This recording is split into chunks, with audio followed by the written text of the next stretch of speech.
In einer Nacht im Jahr 1885 ruft ein Gärtner in einem Vorort von Stuttgart die Polizei.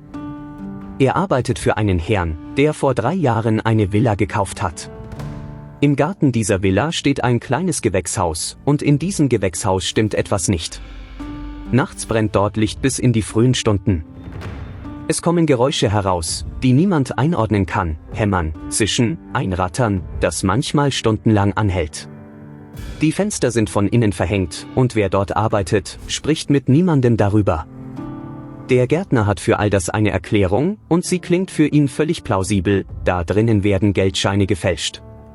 Also kommt die Polizei mitten in der Nacht und lässt sich die Tür öffnen. Die Beamten erwarten eine Druckerpresse. Was sie finden, sind Werkzeuge, Metallteile und ein Motor. Danach gehen die Beamten wieder. In ihrem Bericht steht nichts Bemerkenswertes, denn was sie gesehen haben, sieht nach nichts aus. Es ist bloß ein schwerer Klumpen Metall auf einer Werkbank. 15 Jahre später wird dieses Ding damit beginnen, die Welt umzubauen. Wir gehen jetzt einen Tag lang durch die Stadt, in deren Vorort dieses Gewächshaus steht. Wir schreiben das Jahr 1890. Wenn du dich Stuttgart näherst, merkst du sofort, dass diese Stadt anders liegt als die meisten anderen. Diese Stadt liegt in einem Kessel. Rundherum steigen Hänge an, und auf diesen Hängen wächst Wein, bis fast an die Häuser heran. Die Stadt sitzt unten in der Mulde wie in einer Schale. Das ist hübsch anzusehen und im Sommer eine Qual. Die Luft steht in diesem Kessel, der Rauch bleibt liegen, und wer hier ankommt, riecht die Stadt, bevor er sie sieht. Und es riecht in diesem Jahr immer stärker nach Kohle.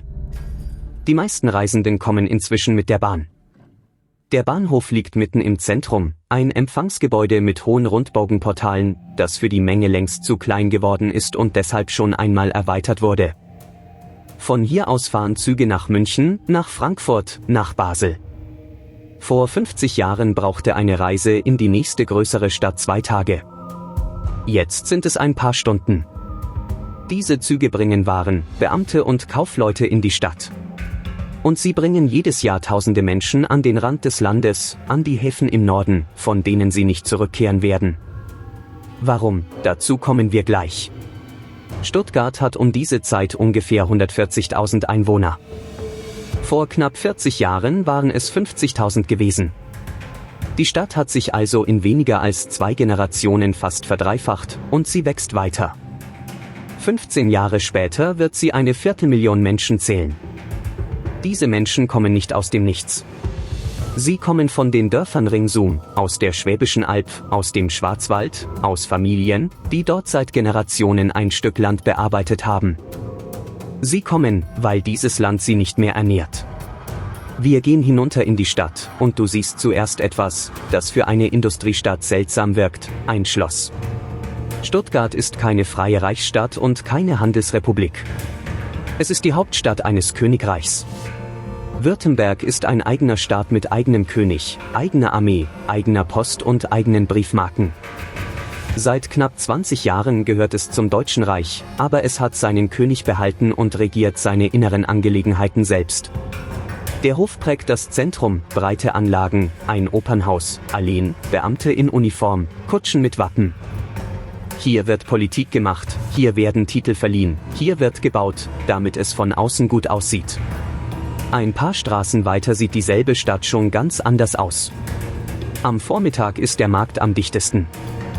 Auf den Ständen liegt, was aus dem Umland kommt, Kraut, Kartoffeln, Äpfel, Zwiebeln, dazu Wurst, Brot und Käse. Die Frauen, die hier verkaufen, sind am frühen Morgen aus den Weinbergsdörfern heruntergelaufen. Sie tragen die Ware in Körben auf dem Rücken, verkaufen sie am Vormittag und laufen am Nachmittag wieder hinauf. Der Wein gehört hier zum Alltag wie anderswo das Bier.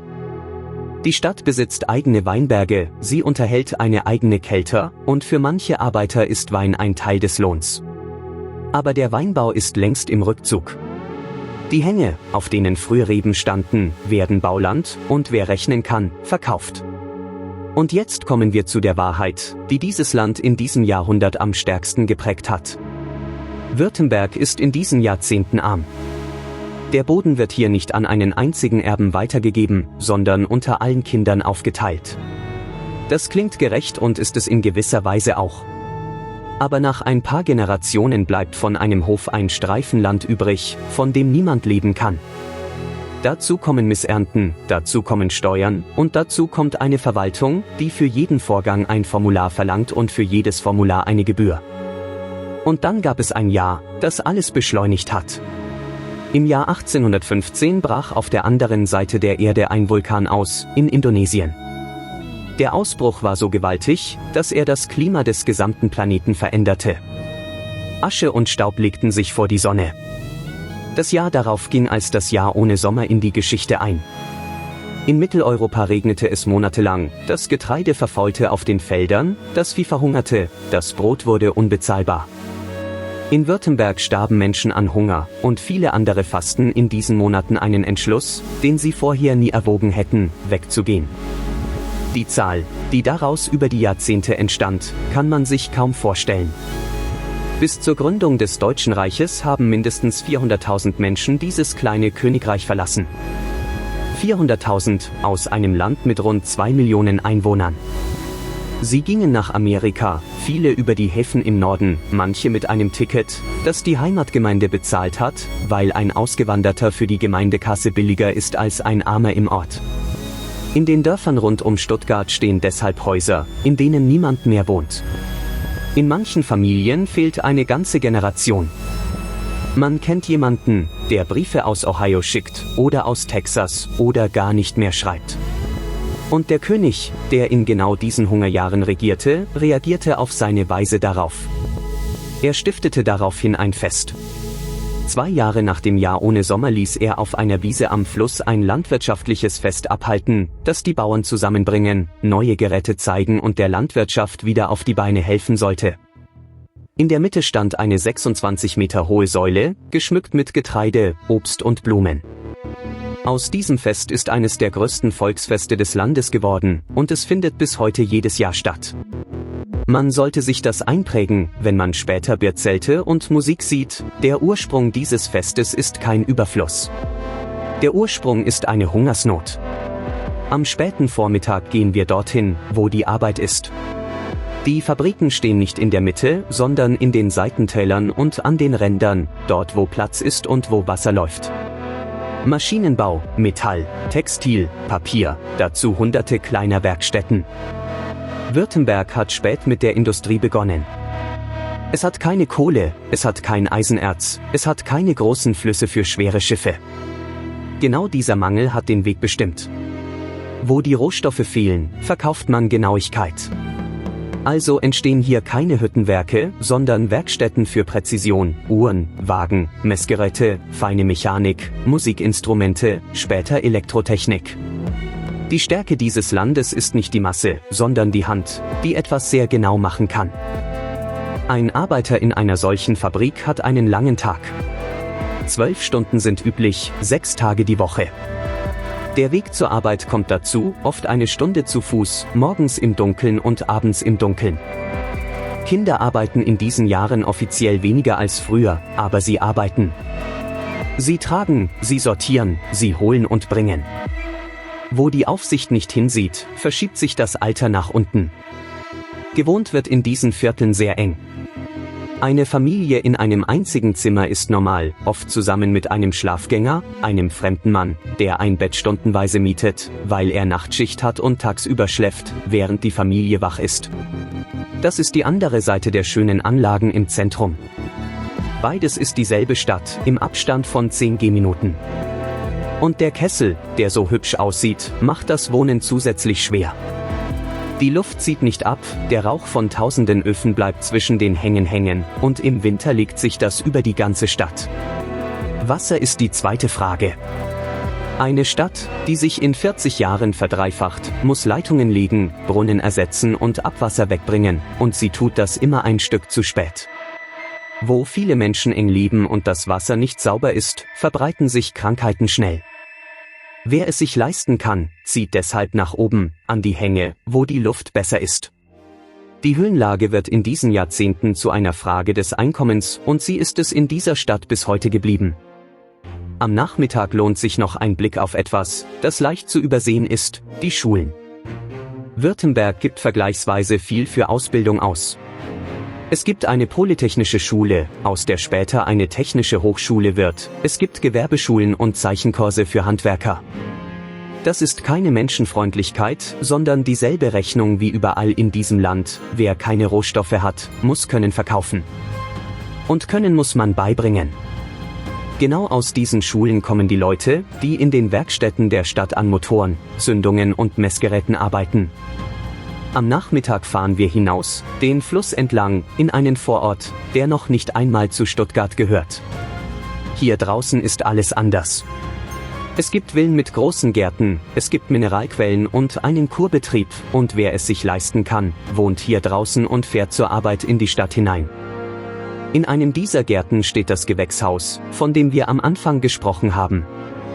Der Mann, dem es gehört, ist Ingenieur, um die 50, und er hat eine gut bezahlte Stellung aufgegeben, um einer Idee nachzugehen, die fast alle Fachleute für Unsinn halten. Dieser Ingenieur namens Daimler hat den größten Teil seines Vermögens in diese Versuche gesteckt. Der zweite Mann im Gewächshaus, ein Konstrukteur namens Maybach, ist deutlich jünger, sehr still und in seinem Fach außergewöhnlich begabt. Die Idee ist in einem Satz gesagt und war damals schwer zu glauben: einen Motor bauen, der klein genug ist, um ihn mitzunehmen. Dampfmaschinen gibt es längst. Sie sind gewaltig, sie brauchen einen Kessel, sie brauchen Zeit zum Anheizen und einen Mann, der sie bedient.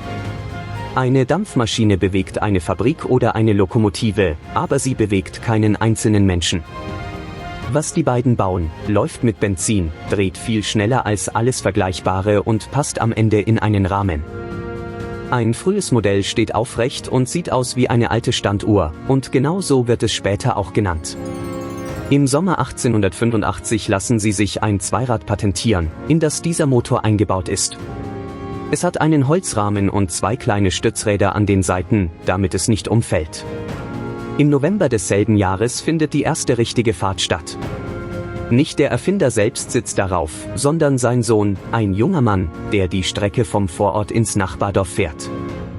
Der Motor leistet etwa eine halbe Pferdestärke. Das Fahrzeug erreicht 12 Kilometer in der Stunde. Ein zügiger Radfahrer wäre schneller gewesen. Und trotzdem ist an diesem Novembertag zum ersten Mal ein Mensch auf einem Fahrzeug gefahren, das seinen Antrieb mit sich trägt und ihn aus Flüssigkeit gewinnt. Danach bauen sie den Motor in eine Kutsche ein, dann in ein Boot. Das Boot fällt den Leuten am Fluss besonders auf, und der Erfinder lässt Isolatoren daran anbringen, damit die Zuschauer glauben, es sei elektrisch. Mit Elektrizität hatten die Menschen weniger Angst als mit Benzin. Hier lohnt sich ein Moment Ehrlichkeit über das Jahr, in dem wir stehen. 1890 ist das alles noch keine Industrie. Es sind Einzelstücke, gebaut von wenigen Männern, für sehr wenige Käufer. Ein Motorwagen ist laut, er stinkt, und er bleibt liegen. Es gibt keine Tankstellen, keine Werkstätten und außerhalb der Städte kaum befestigte Straßen.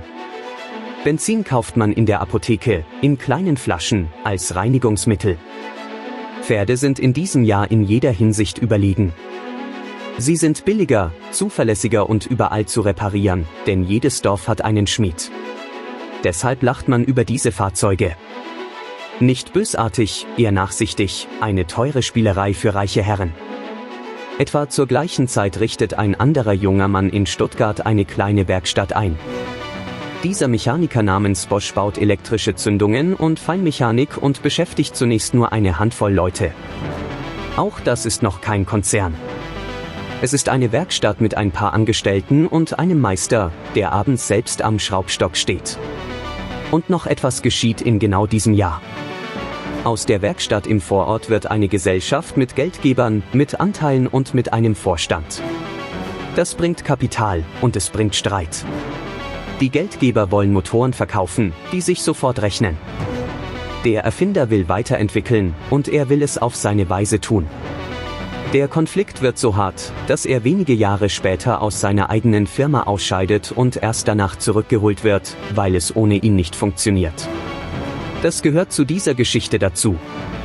Die Erfindung war nicht der schwierigste Teil. Der schwierigste Teil war, sie durch die Jahre zu bringen, in denen sie noch kein Geld verdient.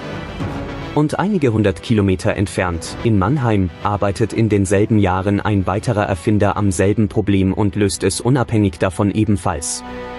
Die beiden Männer leben zeitgleich, im selben Land, an derselben Sache, und sie haben sich, soweit man weiß, nie persönlich getroffen.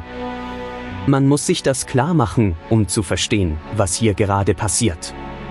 In dieser Region sitzen in denselben Jahren, wenige Kilometer voneinander entfernt, mehrere Männer an Dingen, die einzeln unbedeutend wirken und zusammen eine ganze Industrie ergeben werden. Keiner von ihnen weiß das an diesem Tag. Sie wissen nur, dass sie Geld brauchen und dass die meisten Leute sie für Sonderlinge halten.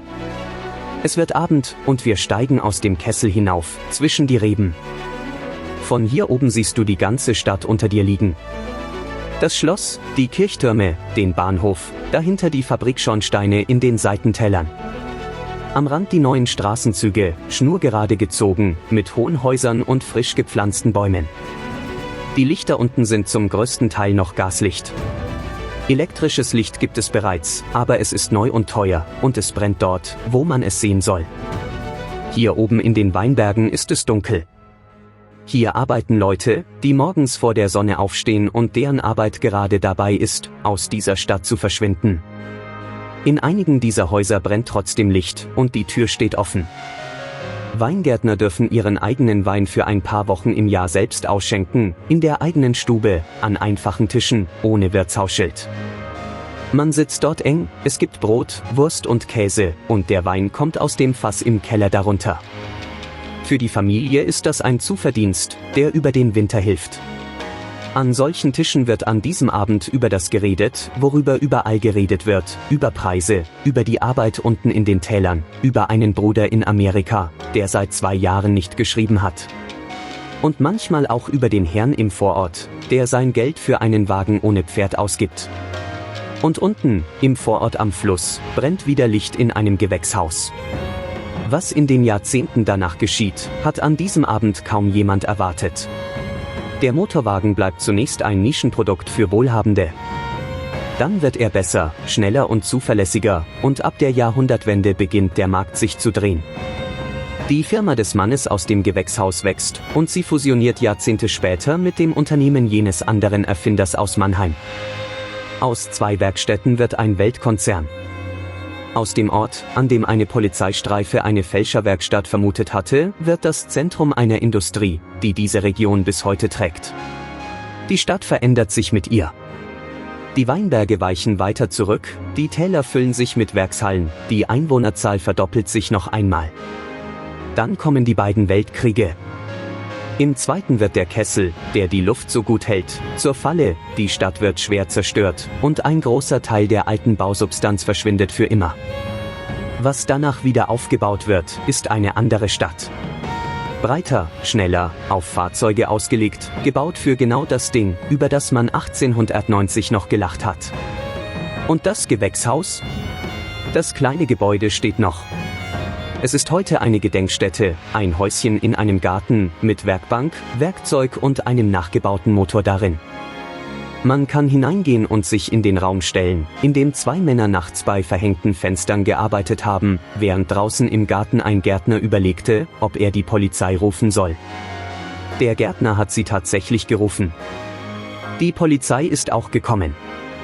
Und sie hat nichts gefunden, was ihr wichtig erschien. Das ist vielleicht die ehrlichste Art, diesen Tag zu beenden. Die größten Veränderungen sehen aus der Nähe fast nie nach etwas aus. Sie sehen aus wie ein Klumpen Metall auf einer Werkbank, in einem Schuppen, in einem Vorort, in einer Stadt, die gerade mit ganz anderen Sorgen beschäftigt ist. Das war unser 5. Gang durch die Straßen der Zeit. Wenn du wissen willst, welche Stadt wir als nächstes betreten, dann schreib es in die Kommentare.